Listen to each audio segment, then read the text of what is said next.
नमस्कार दोस्तों, स्वागत है आप सभी का एक और नई दिलचस्प और रोमांचक कहानी में। आज हम लेकर आए हैं द डेविल हस्बैंड।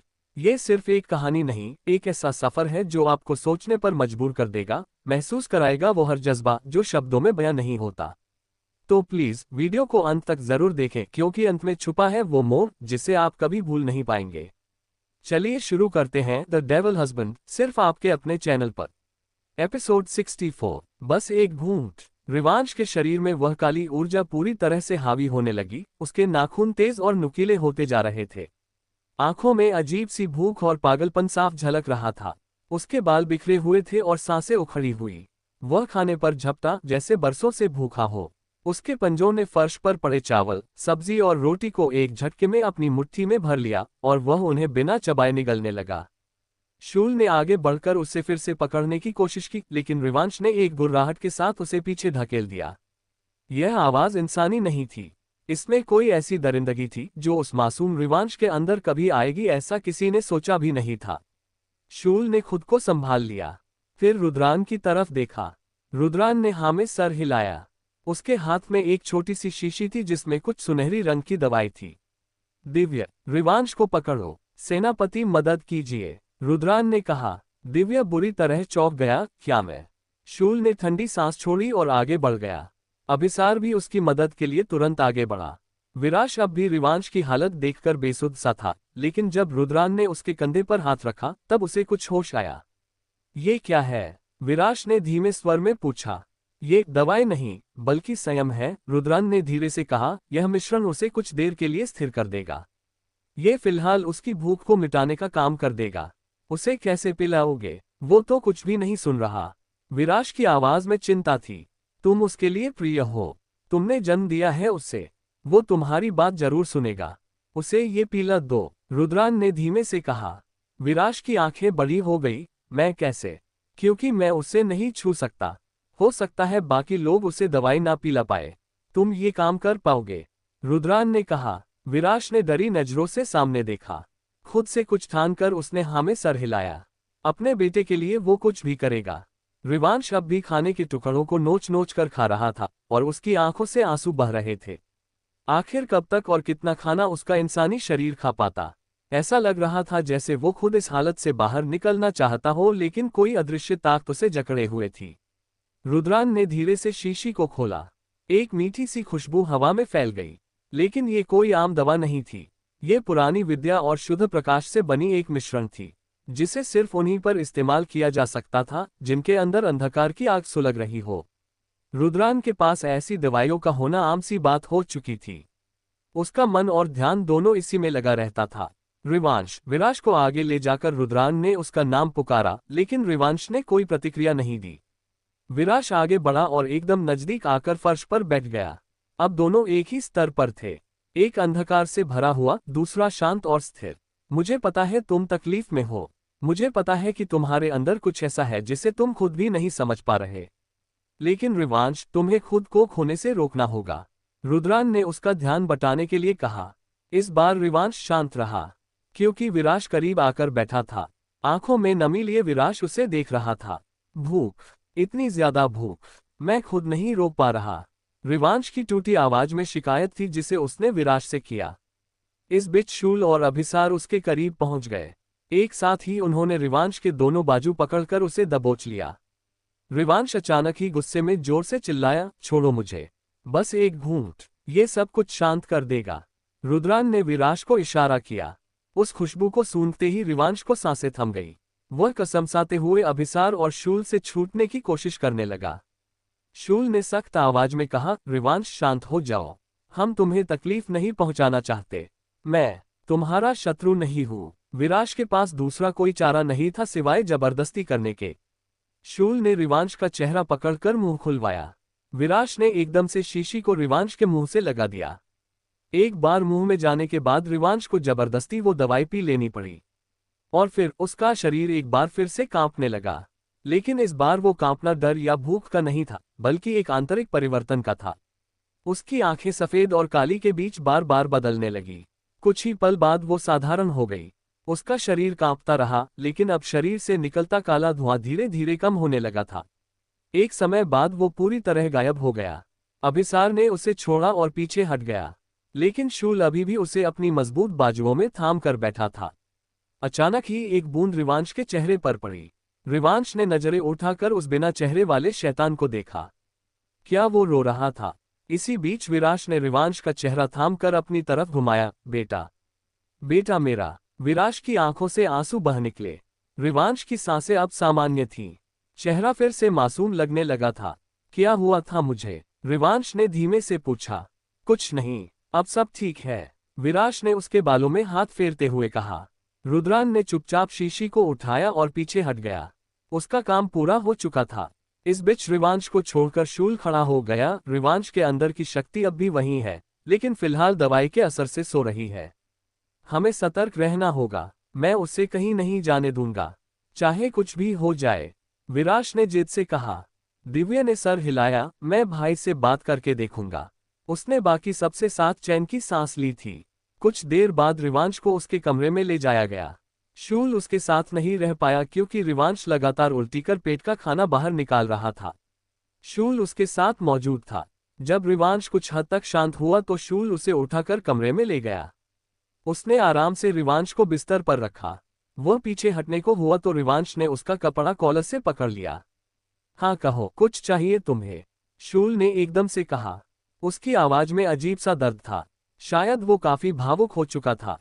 क्रिचर, तुम्हारी आंखों में मेरे कारण आंसू आए। रिवांश ने कसकर उसकी कॉलर पकड़कर उसे करीब खींच लिया। शूल ने अपना माथा रिवांश के माथे से जोड़ा। फीकी आवाज में वो बोला, क्या मुझे अपने प्यार के लिए रोने का अधिकार नहीं? आई एम सॉरी, लेकिन मेरा खुद पर कोई कंट्रोल नहीं। मैं तुम सबको बहुत तकलीफ दे रहा हूँ। तुम लोगों को गुस्सा भी आता होगा ना मुझ पर? रिवांश रुंधी आवाज में बोला। शांत, कुछ मत कहो। आंखें बंद कर आराम करो। हमारा कर्तव्य समझकर कुछ नहीं कर रहे, हम तुमसे बहुत प्यार करते हैं इसलिए कर रहे हैं। शूल ने अपनी सख्त आवाज के पीछे दर्द को छिपाने की कोशिश की, कहा, ताकि रिवांश का ध्यान भी बच जाए। क्रिचर, किस मी, रिवांश ने शांत आवाज में कहा। शूल ने हैरानी के कारण अपना चेहरा पीछे किया। रिवांश ने आंखें बंद कर ली थी।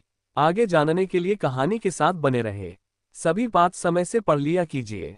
एपिसोड 65, क्रिचर किस मी। क्रिचर किस मी, रिवांश ने शांत आवाज में कहा। शूल ने हैरानी के कारण अपना चेहरा पीछे किया। रिवांश ने आंखें बंद कर ली थी। शूल लखा उसके करीब बैठ गया। उसके चेहरे पर तनाव साफ झलक रहा था। शूल का मन अभी भी उसके शब्दों में उलझा हुआ था। क्रिचर किस मी, आज सामने से मौका मिलकर भी मैं क्यों नहीं चाहता कुछ करना? शूल ने फीकी आवाज में कहा।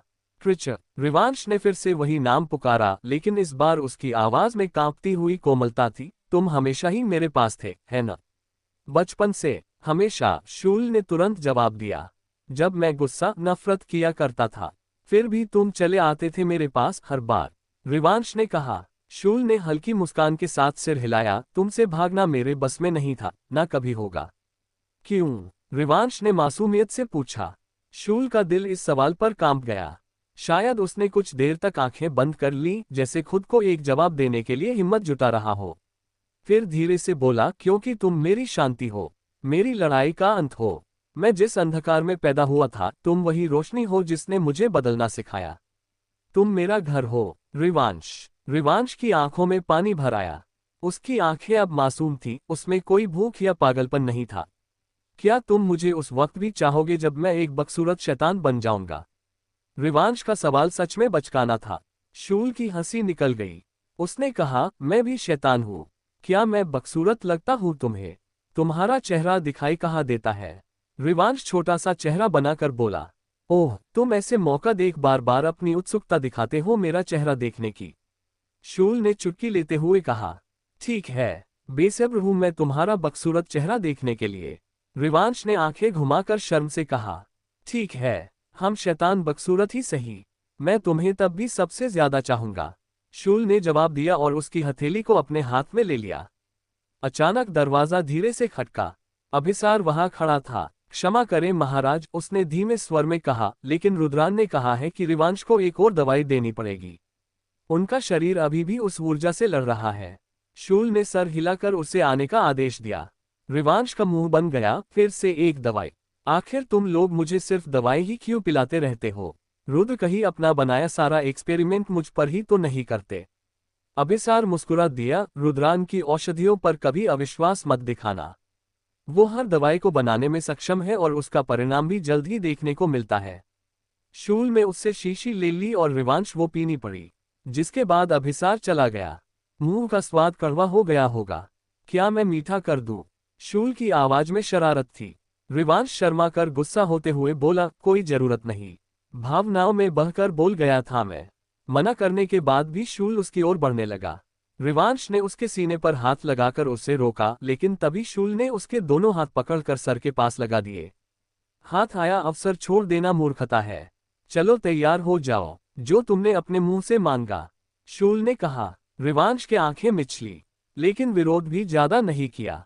रिवांश की हालत देखते हुए दिव्य और विराश उसके पास जा नहीं पाए थे।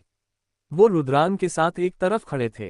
क्या वो पूरी तरह ठीक हो जाएगा इस दवाई से? दिव्य ने पूछा। रुद्रान ने गहरी सांस ली। दवाई ने सिर्फ उसका नियंत्रण वापस दिलाया है, लेकिन अंधकार या जो उसकी शैतानी शक्तियों का भाग अब भी जिंदा है। हम उसे दबा सकते हैं कुछ समय के लिए, मिटा नहीं सकते। और अब अमावस तक ये ऐसे ही रहेगा। मुझे डर है अगर शैतानी रूप ऐसा है तो जब दैविक रूप जागेगा तब क्या होगा? तो क्या अब वह पहले जैसा नहीं रहेगा? विराश की आवाज में चिंता थी। दिव्य ने कहा, तो भाई से परमिशन ना लूं उसे यहां रखने की? क्योंकि आप लोग तब कुछ नहीं कर पाएंगे जब उसकी दैविक शक्तियां जागेंगी। वो टाइम बॉम्ब बन चुका है, कभी भी कुछ भी हो जाता है। रुद्रान ने सहमति से सर हिलाया। आज की रात उसे यहां आराम करने दो। मैं तुम्हें कुछ दवाइयां दे दूंगा इस परेशानी से दोबारा सामना करने के लिए। दिव्य ने हल्के से सर हिलाया और वहां से चला गया। रुद्रान ने विराश के मन की चल बचल समझकर कहा, जाओ अंदर, उससे मिल लो ताकि तुम्हारा मन निश्चिंत हो सके। विराश ने कहा, मुझे थोड़ा सा डर लग रहा है। लेकिन रुद्रान कुछ कहता उससे पहले ही वो आगे बढ़ गया। रुद्रान ने मुंह बना लिया। वह विराश को कभी काफी बार समझ नहीं पाता था। इस बीच अभिसार वहां लौट आया। आपको कुछ ढूंढना है ना? रुद्रान के दिमाग की बत्ती जली। हो ग्रंथ शिवायन ने बताया था। त्रैलोक्य संवाद। रुद्रान ने हाँ में सर हिलाया और तुरंत तहखाने की ओर बढ़ गया, जहां उसका सारा सामान रखा जाता था। अभिसार भी मदद कर देगा सोचकर उसके पीछे गया। इस बीच विराश ने बिना दरवाजा खटखटाए उसे खोल दिया। रिवांश की आंखें झटके से खुल गई। वह शूल से छूटने के लिए कसमसाने लगा। शूल ने हल्की चिढ़ के साथ रिवांश के होठ आजाद किए और उसके ऊपर से हटकर पलटा। क्या है विराश? मैं देखने आया हूं क्या रिवांश ठीक है, लेकिन लग नहीं रहा। तुमने उसे पकड़कर क्यों रखा था? विराश ने आंखों में डर लिए कहा। शूल का चेहरा ना दिखने के कारण वो रिवांश के साथ क्या कर रहा था ये विराश के लिए स्पष्ट नहीं था। रिवांश ने शर्म से आंखें मिचकर करवट बदलते हुए चेहरा तकिए में छुपा लिया। आगे जानने के लिए कहानी के साथ बने रहे। तो दोस्तों, ये थी हमारी आज की कहानी। उम्मीद है आपने हर शब्द को महसूस किया होगा और उस एहसास को अपने दिल में उतारा होगा। अगर कहानी ने आपके दिल को छुआ हो, अगर किसी मोड़ पर आपकी आंखें भी नम हुई हों, तो हमें जरूर बताइएगा। आपका एक लाइक, एक सब्सक्राइब हमारे लिए सिर्फ एक क्लिक नहीं, एक हौसला है। हमें आपकी जरूरत है ताकि हम ऐसे ही और कहानियां आपके लिए ला सकें जिनमें जिंदगी धड़कती हो। अगला वीडियो जरूर देखें, क्योंकि हर कहानी एक नया सफर है और हर सफर में आप हमारे हमसफर हैं। आपका अपना चैनल जहां हर लफ्ज एक जज्बा है। Folded hands. धन्यवाद। जुड़े रहिए और सपनों में, कहानियों में हमारे साथ चलते रहिए।